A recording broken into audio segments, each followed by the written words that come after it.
seguimos en esta emisión de las noticias. Es viernes, toca la mesa de análisis de las noticias TVP, Sinaloa y Sonora. Quédese, media hora de esta mesa de análisis. Vamos a hablar de Donald Trump y también de la presidenta de México, Claudia Sheinbaum, estos acuerdos en que llegaron para no aplicación de los aranceles a productos mexicanos. Vamos a saludar a nuestros compañeros de esta tarde. Jair Flores, ¿cómo estás? Lupita, muy buenas tardes y buenas tardes, por supuesto, a todo el auditorio en Sonora, en Sinaloa y a los compañeros en esta tarde, en esta mesa de análisis. Damaris López. ¿Qué tal? Muy buenas tardes, Lupita. Muy buenas tardes a todo el auditorio, los compañeros. Pues gracias por acompañarnos, gracias por la invitación. Rogelio Félix.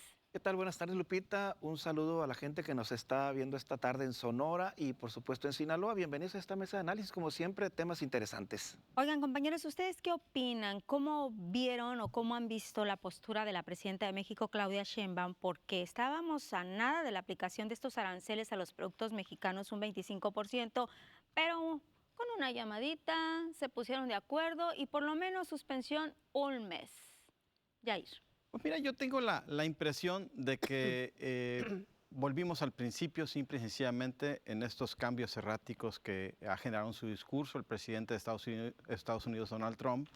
Pues lo único que obligó fue justamente a establecer las condiciones para negociar tanto con la presidenta Claudia Sheinbaum como con el presidente Trudeau en Canadá, y que al final del día yo creo que fue una decisión de él, simple y sencillamente del presidente de Estados Unidos, porque al final de cuentas a ambos países, a ambos mandatarios, tanto a Sheinbaum como a Trudeau, les concedió el mismo plazo, 30 días más, un mes más, para volver a analizar si aplicaba, si aplazaba o si cancelaba definitivamente la intención de imponer aranceles del 25% a los productos. En el caso particular de México, a mí me parece, y lo digo con todo respeto, que estamos ante una gran pantomima, porque al final del día, insisto, nos están queriendo vender. Digo, es bueno que la presidenta haya enfrentado a un patán como es Donald Trump en su forma de ser y que lo ha demostrado en estos últimos meses, pero me parece que al final del día nos quieren vender como éxito algo que no fue así. Es decir, volvemos al principio, éxito contundente hubiera sido que se hubieran cancelado los aranceles o por lo menos se hubieran bajado. Definitivamente se hubieran aplicado un 5, un 2, 3%, qué sé yo, pero creo que en este momento quien pone las condiciones es el presidente de Estados Unidos. Logró que México enviara a 10,000 elementos militares más a la frontera, que México adoptara medidas. Y a mí hay una parte que me preocupa mucho, porque esa llamada, Lupita, que tú mencionas, pues fue una llamada de 40 minutos, dicho por la propia presidenta Claudia Sheinbaum.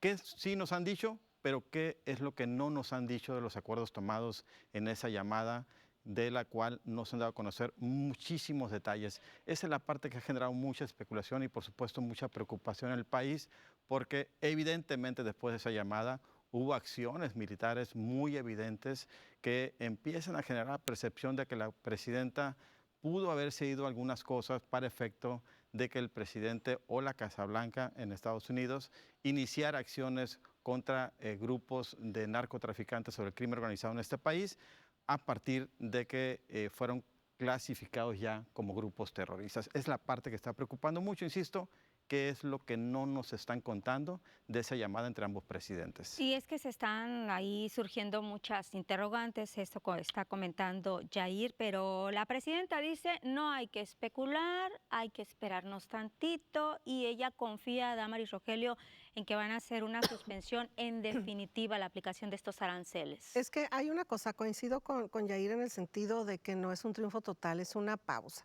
Y una pausa que vamos a esperar a ver qué pasa en un mes, porque pues menos, yo creo febrero es más corto, en prácticamente 28 días, pero finalmente Trump consiguió lo que quería, ¿verdad? Evidentemente no estaba en el plano o en el mapa enviar 10,000 elementos de la Guardia Nacional a las fronteras. Está metiendo presión al gobierno de México. Es algo que consiguió a costa, pues obviamente de un castigo económico, que por cierto ya se había comentado, pues que no era beneficioso para ningún país, porque a fin de cuentas estamos en un mundo globalizado, estamos en un mundo que hay cadena de suministros y pues esto no es positivo. Lo que sí es que vino a cambiarle el discurso a la presidenta Sheinbaum, que inmediatamente tomó acciones y se notó, e incluso tienen que revisar esta cuestión de los cárteles y nombrarlos como organizaciones terroristas, pues va a meter presión también a revisar las estrategias de seguridad, evidentemente, ¿verdad? Sobre todo con la tecnología tan sofisticada que tenemos ahorita, que la tiene Estados Unidos. Ya ven que por ahí se subió a la red social de X también pues un mensaje donde se había detectado por ahí un avión que dijo gobierno que voló en aguas internacionales, pero bueno, fue inmediatamente, casualmente después de que hicieron esta llamada. Dice la presidenta que se va a defender la soberanía nacional, lo enfatizó, lo dejó muy claro, sobre todo el día 5 de febrero, cuando fue el aniversario de la promulgación de la Constitución, pero pues a fin de cuentas sí está metiendo presión al país y está obligando a hacer cambios que evidentemente no estaban en el tintero. Rogelio. Y si nos vamos un poquito más atrás de este tema de los aranceles, hay que recordar que en su primer periodo como presidente Donald Trump, pues ahora sí, que dobló al presidente en su momento, Andrés Manuel López Obrador, y al canciller Marcelo Ebrard, que después de una negociación, también de unos acuerdos, llamadas telefónicas, pues en su momento el gobierno mexicano dio su versión de esa llamada en aquellos años, en el primer periodo. Y bueno, pues después Donald Trump ahora en campaña, y antes de irse como mandatario en aquel momento, pues dijo que había doblado, ¿no?, al gobierno mexicano y los hizo enviar también alrededor de 25,000, fue en aquel tiempo, ¿no? Fueron 40,000, creo, efectivos militares para que cuidaran la frontera, pero ahora era la frontera sur en aquel momento. Y bueno, ahora en campaña lo dijo muy claro, vamos a aplicar aranceles. Y lo que no les gustó a los empresarios y a los mexicanos, obviamente, fue que mezclara el tema de la seguridad pública, del trasiego de drogas hacia ese país de Estados Unidos, y mezclarlo con la cuestión comercial, porque ya lo decía Damaris, aplicar aranceles, el que va a pagar las consecuencias es el consumidor final. Si Estados Unidos le cobra un arancel a México en sus exportaciones, obviamente el que recibe allá ese producto va a tener que pagar ese 25% adicional. Es como cuando sube el IVA aquí en México, pues ¿quién lo paga? Pues lo pagamos los consumidores finales. O sea, eso no beneficia a nadie, ni a los Estados Unidos, ni tampoco al gobierno mexicano, y en medio pues los consumidores. Entonces, ¿qué está haciendo el presidente Donald Trump? Bueno, pues está negociando un tema de seguridad pública con un tema comercial.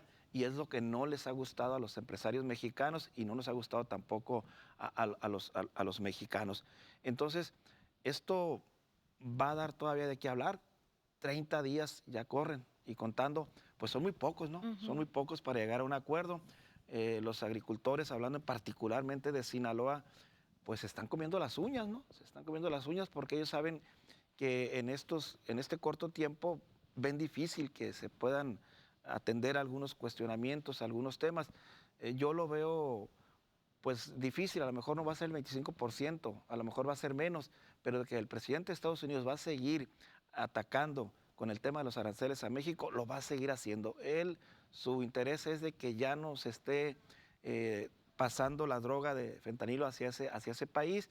Ya pusieron, ahora sí que 3 muros, ¿no? El muro de la Guardia Nacional en México, el muro de fierro que tiene Estados Unidos y el muro que tiene con su Guardia Nacional, con sus elementos también fronterizos. Entonces son 3 filtros que tienen que pasar los migrantes que quieran llegar a ese punto. Vamos a ver si se da ese freno a las drogas, y lo más lamentable fuera que al no poder cruzar esas drogas hacia Estados Unidos, ahora se estuvieran consumiendo en México, porque de algún modo las gentes que se dedican al crimen organizado van a buscar cómo no aminorar sus ingresos, y esperemos que tampoco no les dé por el secuestro, el asalto, la extorsión, que ya la hacen, pero se puede incrementar todo esto. Vamos a seguir hablando de este tema. Si les parece, compañero, nos vamos a ir a una pequeñísima pausa. No se vaya, siga aquí con nosotros.